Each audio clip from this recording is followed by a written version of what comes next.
The biggest misconception is that there's a one-size-fits-all approach. Art therapy in itself is a supplement to what you're already doing.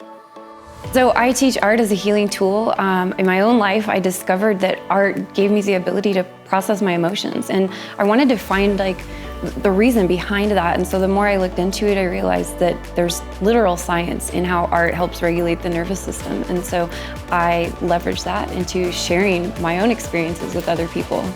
Sure, I think it's fair to start at the beginning. And at the beginning, when I was a child, somebody told me, "You're not good at art." And I believed that for my entire life, up until I was pushing 30 years old. And at that point, I was going through some really traumatic stuff that I was trying to recover from.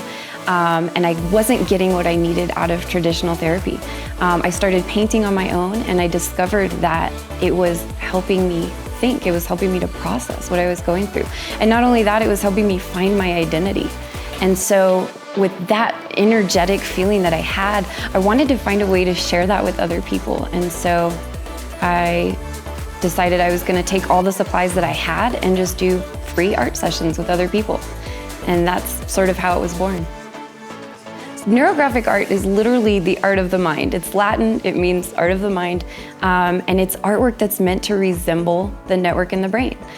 This is abstract in nature, and anybody can do it. So in my own sessions, we start with pencil and watercolor on the paper, and then I teach people how to add these neural lines connecting all the intersections. And this art is important because it is actually helping build neural pathways in the brain, and so that's important when we're healing. Any immersive activity that you're doing, any sort of meditative or mindfulness activity you're doing, whether it's creating art or folding laundry, is increasing brain activity. So we're building neural pathways while we're doing it. And with art, hopefully at the end we have a result that we're proud of, or that at least showcases what we were going through when we created it.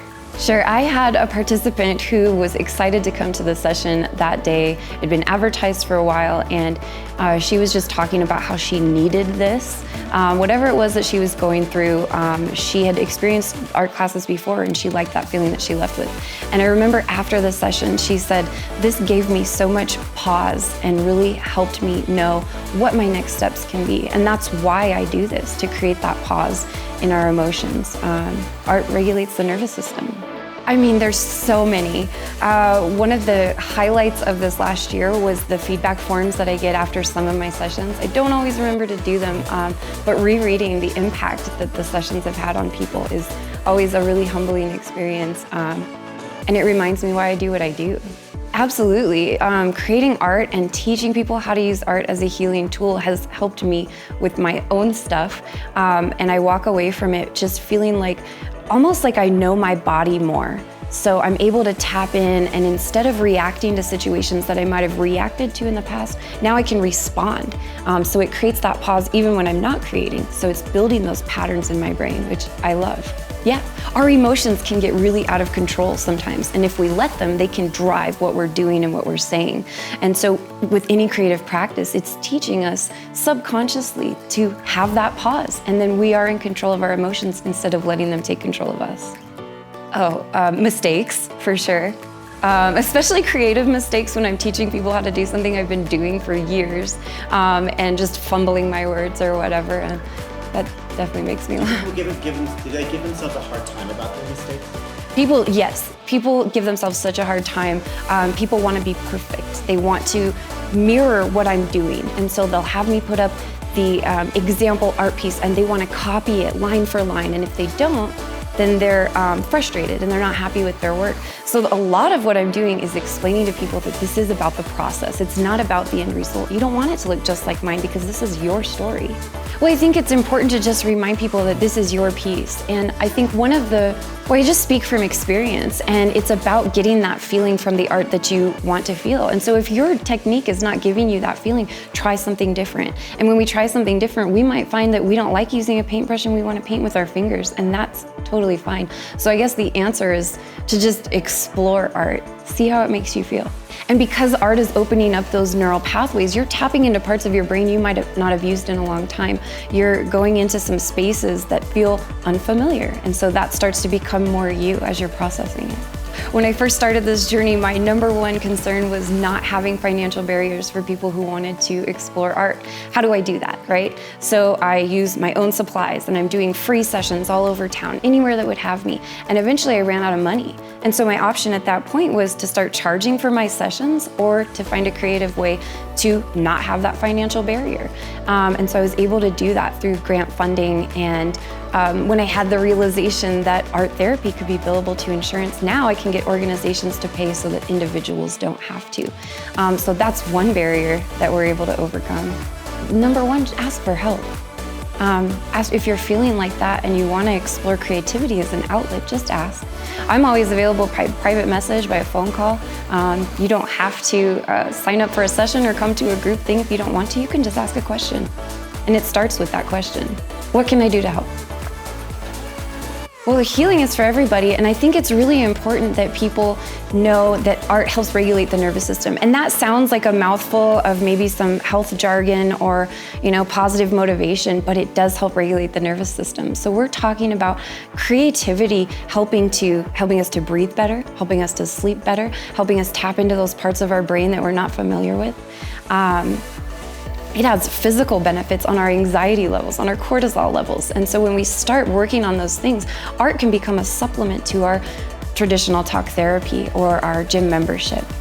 So the number one myth in art is that you have to be good at it. Or I guess the number one myth that I like to break for people is, I'm not an artist, I can't do this. I wasn't an artist, like I said, until I was pushing 30 years old because someone told me I wasn't good, so I couldn't do it. So when I started exploring with these abstract techniques and realizing that the feeling I was getting was more important than creating a Picasso work of art, that's what changed it for me. So art is for everybody. To reduce the barriers, like if a lot of companies are facing budget cuts and art is almost always the first thing to go. So when they're looking at cutting those programs, right, I can speak to how you can bill insurance for this. One of the most surprising messages I got was when somebody told me that they were starting to do an art group in another town based off of the art group that they had with me. And that just made me feel so good. Like, that's the impact that I want to have. There's no gatekeeping here. I don't want to be the only person that teaches neurographic art therapy. I want to spread that energy that I've been given from creating art to other people. And so that was really exciting to see. Because Colorado Springs, I feel like, is behind the times. Other places are doing it bigger. Other places are honoring the impact that art has. And Colorado Springs is kind of taking a back seat. So I feel like I have an opportunity to pioneer the impacts of art therapy. So that came as such a huge shock. I was notified that I was accepted many months after. I had people tell me that they did nominate me, and I was like, oh, thank you so much, that's so sweet. They sent me what they said, and it felt really good. But so many months went by where I didn't hear anything. I was just like, okay, well, that is what it is. And then I was in the top 10, and that was such a validating feeling. I didn't think it was possible. Especially with how people treat art as like a last resort or not a resort at all, for that to be in print and on social media, that the impact I'm making is recognized not just by my peers, but by places like, I forget what they're called. They used to be The Independent, but Southern Colorado Business and Digest is so. I think just give art a chance. Just create something. It doesn't have to be with me, but if you have questions on where to start with how to create or what to do, as someone who was not an artist until just a few years ago, I can help you get started. So art isn't everything. You can dress yourself in the morning in the way that you put your outfit together. That's an expressive activity. Art's not always about just drawing something or being good at painting. It could be performance art. You could be getting up on a stage and sharing your story. You don't have to read a poem. You could sing, you could play an instrument. You could cook the way you plate food. Art is everywhere.